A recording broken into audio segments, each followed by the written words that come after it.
Agora vamos falar sobre PGTO. PGTO ou PMT, como aparece na calculadora financeira HP12C, a gente pode entender de forma bem simples e direta como sendo as parcelas fixas, as mensalidades, por exemplo.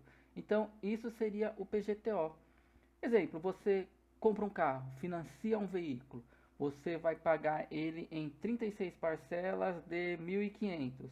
Então, o PGTO é o valor da parcela, ou seja, os 1.500. Detalhe: o PGTO, pagamento uniforme durante um determinado período. Uniforme por quê? Porque ele não muda. Por isso que eu falo, aquelas parcelas fixas, ou seja, o valor não pode se alterar. E durante um determinado período. Pode ser qual período? Pode ser o período anual, pode ser o período mensal, bimestral, trimestral, desde que seja o valor fixo e desde que siga uma periodicidade, certo? Então isso seria o PGTO. Então vamos aplicar agora esse conceito, entender esse valor na matemática financeira mesmo, trabalhando com as fórmulas do Excel? Tá, vamos lá. Seguindo a mesma lógica dos exercícios anteriores, nós tínhamos um investidor que abria uma conta poupança, fazia uma aplicação e esperava resgatar um valor depois de um determinado período. Pensando nessa mesma lógica, o investidor abre a conta, no ato da abertura ele deposita 32.700, beleza? Porém, ele pensa da seguinte forma: vou ainda, além desses 32.700, vou fazer depósito de 1.620 ao ano, ok? Farei isso durante 4 anos e depois vou ver quanto eu resgato tendo a taxa de 3,9% ao ano. Beleza? Vamos se atentar ao seguinte detalhe: quando nós trabalhamos com o PGTO, não basta apenas olhar taxa e prazo. Exemplo, nos vídeos anteriores foi dito que a taxa e o prazo devem trabalhar com o mesmo período. Então, se a taxa é anual, o prazo tem que ser anual. Caso os dois não tivesse, um dos dois não tivesse trabalhando com o mesmo período, então a gente teria que optar por uma conversão. Poderíamos escolher na conversão do período, que é a mais simples, que eu sugeri, ou a conversão da taxa, que também foi explicado como se faz e exemplificado as várias fórmulas que podem ser utilizadas para converter a taxa, ok? Porém, quando nós temos a informação do pagamento, eu também preciso entender, mas afinal, a periodicidade desse pagamento é mensal, é anual, é trimestral? Então eu preciso olhar agora se as três informações estão trabalhando com o mesmo período. Nesse caso aqui estão, por quê? Porque o investidor falou, vou pagar 1.600 ao ano. A taxa já é anual e o prazo também é anual. Não preciso converter nada aqui, beleza? Agora vamos apenas aplicar a fórmula valor futuro para calcular. Faixa de opções, guia fórmulas. Vamos na categoria financeira e descer até a opção valor futuro. A fórmula valor futuro, ela já é bem completa. Ela tem a taxa que a gente referencia, o número da parcelas, né, quantidade de prazos, enfim, e o PGTO, que antes nós pulávamos, deixávamos em branco, mas agora nós vamos informar. Valor presente também referenciando. Vou dar um OK, 44.999,79. Só mais uma informação. Tanto o valor presente quanto as aplicações mensais ou anuais, as aplicações periódicas, estarem trabalhando com valores negativos, tá bom? Por quê? A dica que eu dou é você pensar da seguinte forma: se você está aplicando na poupança, se você está fazendo um desembolso, entenda que você está pagando, então você está desembolsando 32.720, você está desembolsando 1.620. Então trabalhe esses valores negativos. Vai ficar mais fácil para você chegar no resultado, tá bom?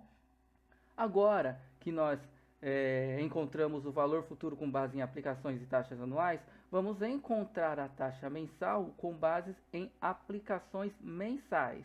Então, de novo, encontrar a taxa mensal com base em aplicações mensais. Ah, mas por que a gente não faz a mesma coisa e encontra o valor futuro com base em aplicações e taxas mensais? Pelo seguinte motivo: se nós tivéssemos que encontrar o valor futuro, eu já teria que ter, obviamente, o meu prazo é fácil de converter. 4 anos é igual a 48 meses. eu teria que ter também a minha taxa convertida. E eu não posso utilizar aquelas fórmulas que nós aprendemos para converter taxa. Ela não vai atender a nossa necessidade por conta dessa informação aqui, o PGTO, certo? Então, eu tenho que utilizar uma fórmula do Excel para encontrar a taxa e não para converter a taxa. A situação é diferente. Ok? Então vamos lá, nós já temos o valor futuro, 44.999,79. Beleza? O que nós vamos fazer agora? Nós precisamos trabalhar essas informações aqui do meio, pagamento, taxa e prazo. O prazo já está convertido, 48 meses é igual a 4 anos. Pagamento, é extremamente fácil também você fazer essa leitura. Se ele paga 1.620 ao ano, quanto seria isso por mês? Basta pegar o total e dividir por 12. Então, os depósitos mensais, os pagamentos mensais, seriam de 135 ao mês, beleza? E agora falta só a gente calcular a taxa. Como que a gente faz para calcular a taxa? A gente pode usar a função taxa. Vamos aqui na nossa guia fórmulas, categoria financeira e função taxa. Por que não taxa juro? Porque taxa juro, olha só, ela é muito simples, ela só pede período, aplicação e valor futuro. Ela não tem o campo para eu inserir os pagamentos do PGTO, então ela não atende essa necessidade. Nessa nossa necessidade, a fórmula correta seria a fórmula taxa, que ela é bem mais completa, olha só. Então eu tenho período, nós temos o PGTO, que não tinha na fórmula anterior, vou referenciar, valor presente, vou referenciar, e valor futuro, vou referenciar. E aí eu chego nessa taxa aqui, ó, de 0,313203%. Tem que ser essa taxa completa? Tem. Por quê? Vamos imaginar a seguinte situação. Eu fui lá e reduzi as casas decimais. Vou trabalhar com 2 casas decimais só, 0,31%. E aqui eu vou tirar a prova real. Como que eu vou tirar a prova real? O investimento mensal é 135, certo? O prazo, 48 anos. E eu vou digitar aqui, 0,31%. Eu tenho que chegar... Opa, deixa eu diminuir aqui. Eu tenho que chegar nos mesmos 44.999,79. Vou copiar a fórmula do valor futuro e vou colar. Não cheguei, olha só como está diferente. Mas por que está diferente? Porque não é a mesma taxa. Essa taxa aqui, ela é diferente dessa. Eu vou abrir para a gente ver melhor. Olha só. Essa é a taxa que eu deveria usar. 0,313203. Dou um Enter, chego no mesmo valor. Então, quando vocês estiverem calculando a taxa, olha só, é interessante vocês sempre repararem no resultado final aqui. Esse resultado final, né, com esse monte de casas decimais após a vírgula, é o resultado da taxa mais adequado para você chegar no valor correto, entendeu? Então, fica aí essa dica, beleza?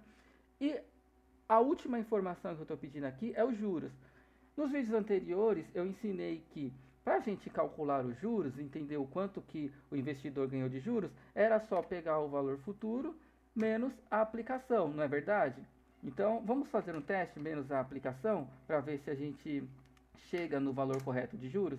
Olha só, 12.279. Se a gente olhar bem, esse valor ele não está correto. Por que ele não está correto? Porque para eu chegar no meu valor de juros, quando eu tenho a informação do pagamento mensal, não basta apenas eu considerar o meu investimento, ou seja, o valor presente. Eu tenho que considerar também o quanto que eu gastei mensalmente ou anualmente, o quanto que eu gastei no total de investimento. Então vamos lá. É bem simples. Eu vou pegar quanto que eu gastei, né, anualmente. Então vezes 12. Eu chego nos mesmos 1.620. Porém, o prazo é 4 anos. Então, eu multiplico de novo esse valor por 4. Então, eu chego num desembolso, né, total, ou seja, eu paguei mensalmente ou anualmente um total de 6.480. Dá para fazer direto? Dá. Igual esse daqui vezes 48 meses, os mesmos 6.480. Então, de PGTO, eu gastei 6.480.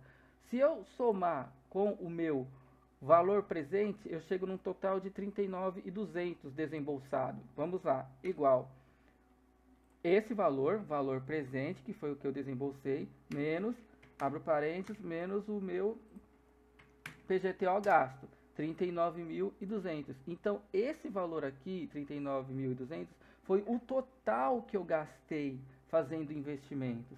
Agora sim eu consigo calcular os juros. Como que eu faço para calcular os juros? Igual o valor futuro, que é o total resgatado, menos, abre parênteses, menos o total gasto com investimentos. Dou um Enter e agora sim eu chego no valor de 5.799,79 de juros. Esse juros aqui está correto. 5.799,79 de juros. Por que é interessante eu ter o valor dos juros, eu calcular sempre o valor dos juros nessas operações? Porque em determinadas situações, você não vai ter a informação do valor futuro, você não vai ter a informação do valor presente, mas mesmo assim o exercício vai perguntar qual vai ser o PGTO, qual vai ser o prazo, qual vai ser a taxa.